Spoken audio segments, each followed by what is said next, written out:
Hey, good afternoon, everybody. Lawrence Michael, owner of RMR, that's Remediation, Maintenance, and Restoration. This is a AHU cleaning, so air handler unit cleaning at a commercial hospital building. We do these unit cleanings periodically, so anybody that watches our videos know that we do indoor air quality issues, so indoor environmental services, so mold, lead, asbestos, duct cleaning, air conditioning unit cleaning, water and fire damage, all the nasty stuff that nobody else wants to do. That's what we deal with. This unit is up on the roof. It's not an RTU, which is a rooftop unit, because it is technically still inside the building, even though it is on a roof access. But I just want to give you guys a look at how big this unit is. So we have some access doors outside, and it goes all the way down to here. So it is a pretty big unit. There is another unit right next to us, so there is 2 units inside this enclosure. I just wanted to show what a typical unit cleaning looks like when we get here, what the filters look like. We have already started removing the filters, bagging them up and sealing them, but I did have our supervisor just leave some of the filters up so I can show you guys what it looks like. And we'll also take a walk down inside the unit so you guys can see what the inside of a commercial unit looks like, as well as some mold affected filters down at the other end that we haven't started messing with yet. So I just wanted to give you guys a quick look at what we had going on. So inside here is one of the access doors. You can see that there is a couple outside, and then 1, 2, 3. I mean, there's probably like 6 access doors throughout this unit. So it is a pretty good sized unit. Let's go in and check out and see what we have going on. So behind me we can see these are some of the filters that we left behind, as well as down here. I know it's kind of dark in here. The electrician still has to come in and replace some of these light bulbs, but here is where all of the other filters were. So each square had its own filter, so we've already taken them out, bagged them up. We have to just seal them and then take them outside to be disposed of to an approved landfill for these filters. But I wanted to show how dirty these filters are. So you can see how just caked up with dust and dirt and debris they are, which is pretty common.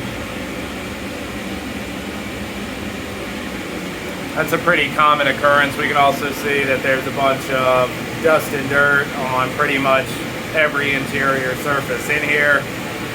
Behind the filters that we removed are these coils. So inside any air conditioning unit, whether it's a commercial or residential, whether it's an air handler or a rooftop, just a VEV or a reheat system, they all have coils.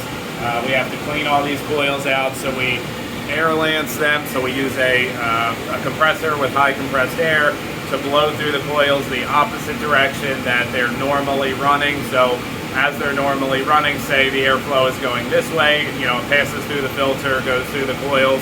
Well, any dust and dirt that bypasses the filters are going to get stuck in that direction of the coil. So we blow air the opposite way to remove any of that dust and dirt, while we have a HEPA air scrubber or HEPA air collector running to collect all of that dust and dirt and debris. Then we use a coil cleaning solution and power wash those coils the same direction, the opposite way of the normal airflow, again to remove any dust, dirt, debris, rust, corrosion, anything like that. So it is a pretty big process. We'll take a walk down the other end and I'll show you guys what the mold affected filters look like. So we walk out of this access door, we got another one. I don't think in here we're gonna see too much. Actually, yeah, let's check this out. So inside this access panel, we have some more coils here. So this is a second set of coils, and we can see here as well that there's a lot of dust and dirt and debris build up on these coils. And again, that's because the airflow is going this way through the coils. So when we air lance and we clean these coils, we're going to be blowing the opposite way. But you can see even after the filters, even after things pass through the filters, there's still a lot of dust and dirt and debris that gets collected inside of these coils. And that's why it has to be periodically cleaned. A dirty coil, a dirty unit is less energy efficient. It uses more electricity, more energy to maintain a set temperature that that's being required of it. So whatever you set your thermostat at, 72, 75 degrees, whatever it is, the unit has to work much harder when it's dirty to maintain that temperature range that you're trying to accomplish. So when we clean these units, it makes it more energy efficient. You know, obviously it's using less energy, it's more green, things like that, and it does save the property money on their energy bill, which is a big selling point.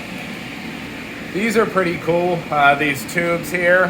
They have jets on them. I don't know how well you're going to be able to see them because it is pretty dark in here. But all of these tubes have little jets in them, and they all spray water over top of the coils to cool them down, and that reduces the overall temperature of the airflow that's going into the building. So it's actually pretty cool. We might be able to see on the unit that we already cleaned. Yeah, so here, if you can see, I don't know if you can or not, but this is an example of a unit that we already cleaned, and these tubes with those jets that are flowing air or flowing water through them that go over top of these coils to cool them down. It's just pretty cool to see them running and the water jets flowing this water over top of the coils while the air is flowing. It was just a pretty cool look that I figured I would show you guys. And as we walk farther down, mechanical boxes, more access panels, so that's the back side of the coils in there. Motors are in here, so all that has to be cleaned as well. Then we get into a section here where we see more filters. And these filters have mold growth on them. Let's see if you can get a view of this. I don't know if you're going to be able to get a good view of it or not. So we can see visible mold growth on these filters, and it is pretty much the same all throughout. I'm not sure how well it's coming across on camera. I wish I could make it better for you guys, but it is dark in here. What I'll probably end up doing, we have to take these filters out, we have to remove them, we have to bag them up and dispose of them. But what I'll probably do is when we take those filters out and we bag them up, maybe I'll take some pictures of those filters and post them to our other social media pages, so that way you guys can see actual high resolution pictures of the mold contaminated filters, just because I don't think you're going to be able to see it very well on this video here. But that's about it. I just wanted to walk you guys through the unit so you could get an inside look at what one of these commercial air handlers look like, see what's inside, see how they work, see our process for cleaning. And what I'll do after we're done, as always with every project that we do a video like this in the beginning, then we do a video at the end to show you guys what everything looks like from beginning to end. So I'll do that as always, so those of you that watch the videos can check out the final video once it's done and you can see the big transformation. So as always, if anybody has any indoor air quality issues, give us a call. Check us out on all of our other social media platforms. If anybody wants to see any different kinds of indoor air quality videos, definitely put them down in the comments. I check all the comments and I'll do my best to make those videos for you. I appreciate everybody's time. Thank you all for watching, and we'll see you on the next video.